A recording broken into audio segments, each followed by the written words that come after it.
Jail से बाहर निकले हुए 5 साल हो चुके थे। विमान अब पूरी तरह बदल चुका था। उसने अपने बेटे आरव की उंगली थामी और नौकरी की तलाश में निकल पड़ा। उसके पास न पैसा था न पहचान, बस अपने बेटे के लिए एक बेहतर जिंदगी की ख्वाहिश थी। वो एक कंपनी में इंटरव्यू देने गया, लेकिन जैसे ही उसने दरवाजा खोला, सामने बैठी महिला को देखकर उसके कदम रुक गए। वह महिला और कोई नहीं, उसकी पूर्व पत्नी लैला थी। लैला की आंखें एक पल को कांप गईं, लेकिन उसने खुद को संभाल लिया। इससे पहले कि कोई कुछ कहे, एक अजनबी आदमी दरवाजे से अंदर आ गया। उसकी मुस्कान और लैला के हाव भाव ने साफ कर दिया कि अब वह किसी और की हो चुकी है। विमान चुपचाप अपने बेटे का हाथ पकड़कर लौट गया। लैला को पहले तो लगा कि विमान ने दूसरी शादी कर ली है, शायद उसका ही बच्चा है। बाहर निकलते समय छोटा आरव लैला के पास आया। आप मेरी मम्मी हो? लैला चौंकी। तुम्हारी मम्मी कहाँ है? उसने पूछा। आरव ने धीरे से कहा, मेरे पास मम्मी नहीं है। लैला के दिल की धड़कनें थम सी गईं। जब उसने बच्चे का नाम पूछा और जवाब मिला आरव, तो उसे बिजली का झटका लगा। यही नाम तो उसने और विमान ने मिलकर तय किया था जब वह गर्भवती थी। उसके जहन में पुरानी बातें ताजा हो गईं। जब वह गर्भवती थी और विमान गैंगस्टर साथियों में उलझा था, वह चाहती थी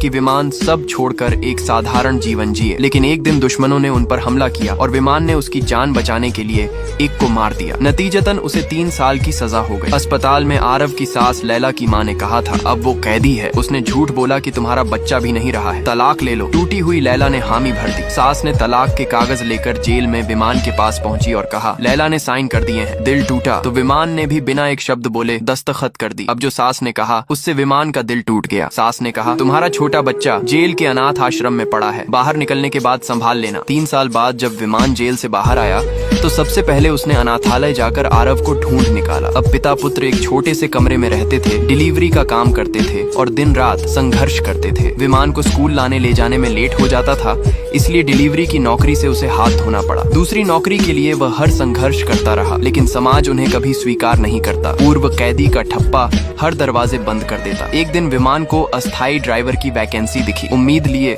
वह फिर उसी कंपनी में इंटरव्यू देने गया। दरवाजा खुला, सामने फिर लैला थी। इस बार उसके चेहरे पर सवाल थे। जब उसने विमान से आरव के बारे में पूछा और उम्र जानी, तो सच्चाई उसकी आंखों के सामने थी। आरव वही बच्चा था जिसे उसने जन्म दिया था। क्या आरव मेरा बेटा है? उसने कांपती आवाज में पूछा। विमान ने ठंडी निगाहों से उसकी ओर देखा और कहा, जब तुम्हारी माँ तलाक के कागज लेकर आई थी, तब तुमने साइन पहले ही कर दिए थे। उस दिन सब खत्म हो गया था और वह आरव को लेकर चला गया। अगले दिन लैला उनके घर आई। उसके चेहरे पर दर्द था। उसने कहा, मैं जानती हूँ आरव मेरा बेटा है और मुझे यह भी पता है कि अब मैं कभी माँ नहीं बन सकती। मैं उसे विदेश ले जाना चाहती हूँ, एक अच्छी जिंदगी दूंगी, बस तुम मान जाओ। विमान ने गुस्से से कहा, तुम्हारे पैसे मेरे बेटे की जिंदगी नहीं खरीद सकते। उसे खो दिया तो मैं सब कुछ हार जाऊंगा। बहस बढ़ गई। तब लैला ने कहा, एक दिन के लिए आरव को मेरे साथ भेज दो, अगली सुबह वो खुद तय करेगा किसके साथ रहना चाहता है। कठिन मन से विमान मान गया। उस दिन लैला ने आरव को दुनिया की सारी खुशियां दी।